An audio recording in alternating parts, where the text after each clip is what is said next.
responsibilidad. Noong tumatanda, ay mas naging nakakabahala. Batid ko na nagda-drug siya.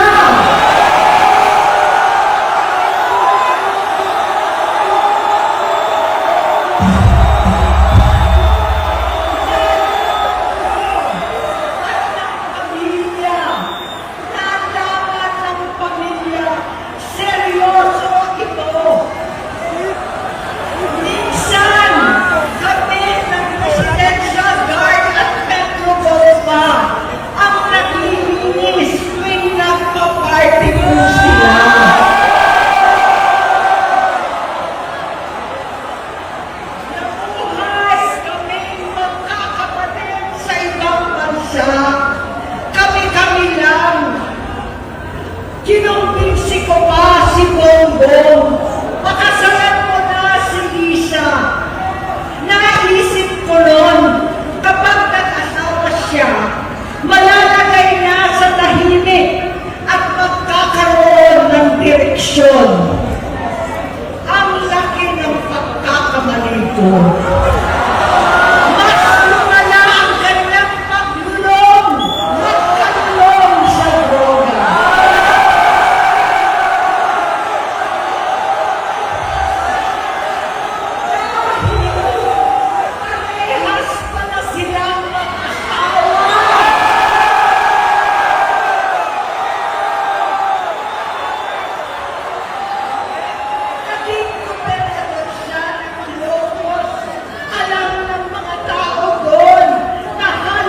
Di siya mapasok.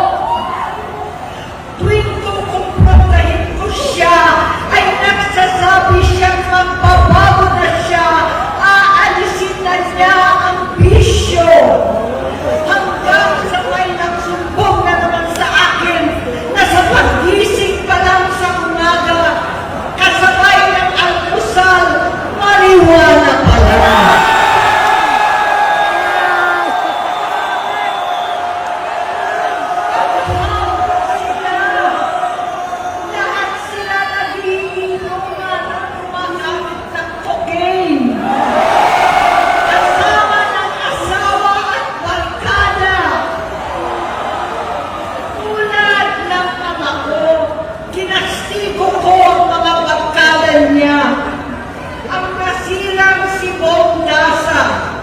Si Edwin Cruz, Inigo, Tony Boy, Sam Anton, alam po ninyo yan. Paano nagre-resign na sa takot ang mga pulis nila at staff dahil sa lumalalang bisyo? Inayos ko sila dahil gusto niyang ituwid ang buhay niya. Gusto niyang mag-vice hindi siya pinalad at lalo nagkaroon ng oras para sa bisyo. Simula noon, naging malabo sa amin ang lahat. Kaysa mag-away, bigla na lamang lumayo ang loob namin sa isa't isa. Noong 2016, kasabay ng kampanya ni dating Pangulong Duterte laban sa droga, lumabas ang pangalan ni Bongbong sa listahan. Nakasama siya sa listahan ng mga celebrities, mga artista, Maricel Soriano at iba pa.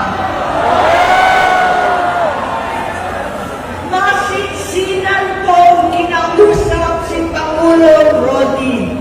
Halos manikluhod ako. Sinabi ko ayon sa kapulisan, dapat unahin, usigin ang mga pusher at saka na lamang sagipin ang mga user. Naligtas si Bongbong. Labis ang takot ko at pag-aalala. Kinausap ko siya at nagsabi siyang talagang siya ay nagbabago na. Muli at lagi. Hindi ako nawalan ng pag-asa.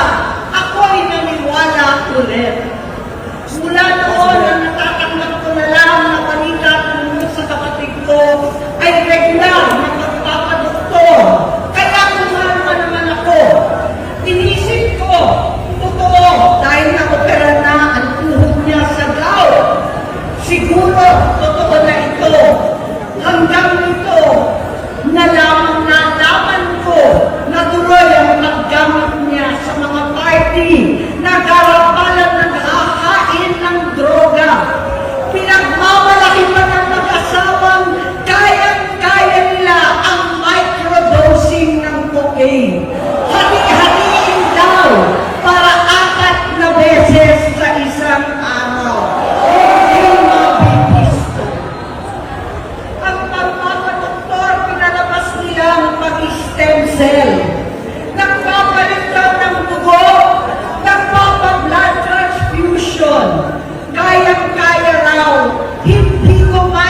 Juan kahit papano. Nagkikita kami at nagkakausap.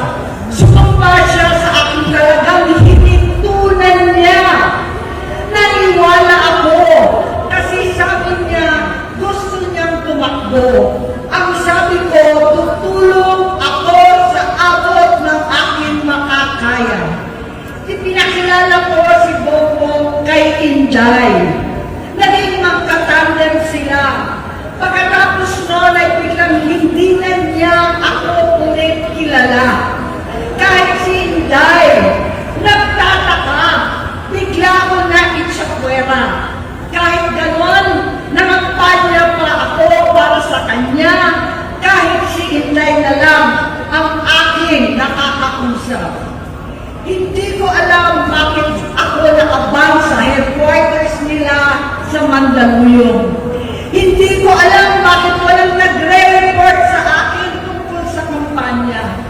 Sa totoo lang, masakit man aminin, nung dinidisqualify na siya, halos papaboran ko na sana dahil may nagsumbong sa akin mula sa kanyang campaign team